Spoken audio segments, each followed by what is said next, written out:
Brothers and sisters of the Great Spirit, this is lesson 2, the scientific laws of history and future prediction. Good news, our numbers continue to increase. Today's subject of our discussion is understanding the scientific laws of a history. In other words, we can use past history to predict the future. Our text, Revelations of the Great Spirit, covers this subject throughout the book and particularly in part 2. You might ask, what good does it do me to predict the future? Obviously, when you can predict the economic future, you should be able to make money investing in the stock market or real estate market or commodities. If you are young and you have not yet chosen a career, you should be able to choose a career that will pay well and have opportunities for advancement. Needless to say, the buggy whip industry is obsolete, so you don't want to choose a career in the buggy whip industry. If you have reconnected your soul to your brain, as we covered in lesson 1, then you might ask, what good can I do for myself, my family, my community, my country, and all the brothers and sisters of the Great Spirit around the world by learning how to predict the future? Not only can you benefit financially from predicting the future, it is also possible that you can change the future for the benefit of all. In chapter 1 of our text, you will find the name of Karl Marx, the revolutionary 19th century economist often associated with communism. Although he was an atheist and also did not acknowledge the existence of the soul, and these two beliefs are not necessarily dependent on each other, he was the first influential writer to describe history as a struggle for control of the means of production. Marx is listed as an anti-prophet rather than a prophet of the Great Spirit in chapter 1 of our text, because although much of his analysis of history was essentially correct, although incomplete, the result his followers produced after his death indicated a total disregard for human life, human rights, the existence of the soul, and they rejected the idea of popularly elected government. You will find a description of the struggle for control of the means of production on pages 54 to 64 of our text. The means of production are the labor, tools, equipment, technology, and resources that are necessary for the production of goods and services. As described in our text, people have basic needs such as clothing, food, and shelter, and in modern times, luxuries can quickly become necessities, such as the automobile, which uses gasoline, being a prime example. So, whoever controls production of the goods and services that everybody needs also has significant political power. Once you see history as an ongoing and continuing struggle for control of the means of production, you have taken the first step towards predicting the future. Marx formulated 2 basic laws or principles of economics which, if you understand these, make predicting the future easier. The first of these is the law of concentration of wealth, which states that in a capitalist society, wealth, to include the means of production, has a tendency to concentrate into the hands of those who already had the most wealth to start with. And it is obvious that this law is working right on schedule, since it is regularly reported in the press that less than 1% of the population of the United States owns over 90% of the assets of the country, and this includes quite a bit of the assets being controlled by wealthy foreigners or even foreign governments. Additionally, as the Congress in Washington has increasingly become more corrupt, concentration of wealth has been speeded up with the passage of laws that were passed for the exploitation of the middle class. These include the Telecommunications Act of 1996, which allowed mergers of large media conglomerates, and the Gramm-Leach-Bliley Act of 1999, which allowed the merger of banks, insurance companies, and securities firms, and ultimately caused the banking crisis and recession of 2008, and the resulting foreclosure on a large number of homes. Second principle formulated by Marx is what is known as the excess value of labor. According to Marx, all wealth is the product of labor, and those who don't work but make large amounts of money do so because less is paid to labor than labor is worth, and the excess value of labor creates wealth for those who exploit labor.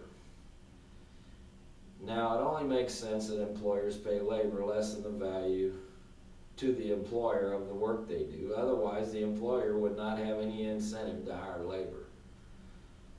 And so it is that bankers make interest on the money they loan, investors make money on their investments, you have realtors, insurance agents, and on, who make large amounts of money, and all of this wealth that is made by those who do not work comes from the excess value of labor, according to Marx. Marx and his followers saw the concept of excess value of labor to be very unfair and sought to eliminate it by eliminating the private ownership of capital and claiming all means of production was in the hands of the workers. Unfortunately, this resulted in wealth becoming even more concentrated in the hands of a small committee known as the Politburo. This was a big hypocrisy since the Politburo members did not do any work either. However, it should be noted that since Marx's followers believed in the scientific laws of history and they had two basic tools to work with in future prediction, namely the law of concentration of wealth and the excess value of labor, they were able to seize control of a large percentage of the means of production of the world, to include the entire Soviet Union, China, and numerous satellite countries. And all this was done without acknowledging the existence of the soul or the basic human rights of man, as described on page 100 of our text. Also, there was no popularly elected government under the communist system.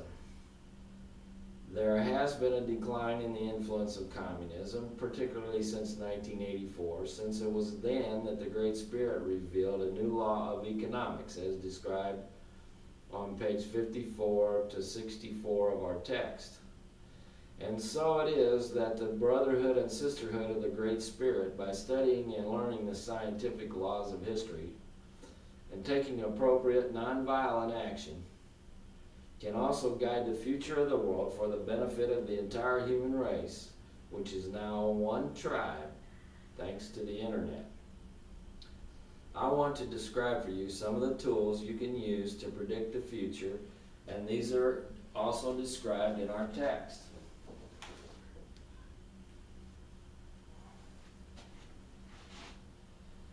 The struggle for control of the means of production, we just discussed that. The law of concentration of wealth, we just discussed that. Excess value of labor, we just discussed that. The law of supply and demand. If you can't understand the law of supply and demand, there is no point in you trying to predict the future. Elasticity. This is a corollary of the law of supply and demand that states that the more necessary a good or service is, the greater the price changes as the supply and demand changes. Precedence of industries. Some industries are dependent on other industries, and therefore the more other industries depend on an industry, the more important it is to the economy the industry is. For example, the energy industry is the most basic industry that drives the world economy. And without cheap energy, the world economy would come to a grinding halt. The fallacy of economy of scale. Marx's followers tried to remedy the law of concentration of wealth by concentrating wealth even further.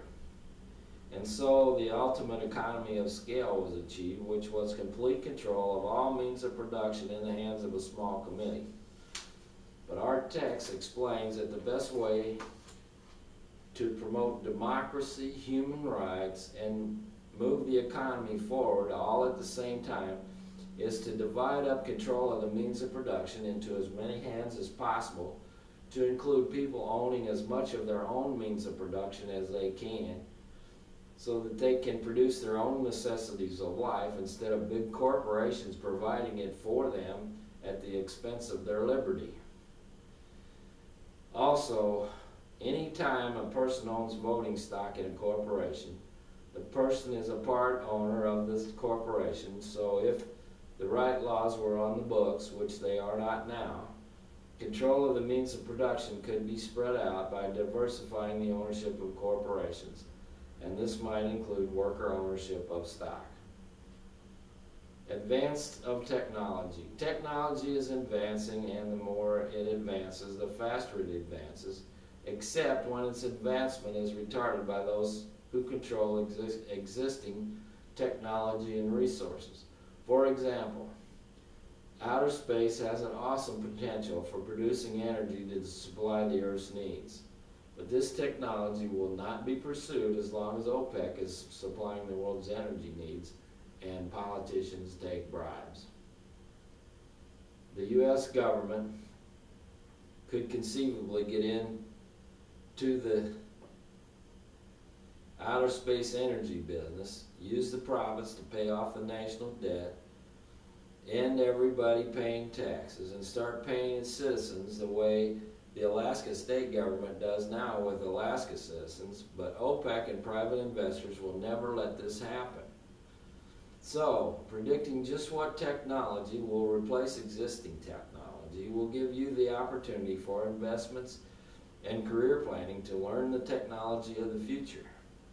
And the more vital the technology that a person masters as far as job skills, the more necessary his skills become and the more prosperous and secure his future will be. Money and the money supply. Our text describes banking and currency. Everybody in the world recognizes money as the medium of exchange, and the world economy would come to a grinding halt if people lost faith in the value of money. Although economics is one important tool in the prediction of the future, it is not the only field of future prediction described in our text. Additional tools include the areas of politics, military history and strategy, psychology, organizational theory, the relationship of man and machines, calculating actual history from the study of recorded history, and decoding code words. But these will not be covered. These will be covered in another lesson. Control of the spell of ghosts was covered in lesson 1. So that concludes today's lesson. If anyone has any questions or comments about this broadcast, or would like a written transcript of it, or about our textbook, Revelations of the Great Spirit, email me at lawscan2001, that's all one word, at yahoo.com, and be alert for additional lessons to follow on other subjects.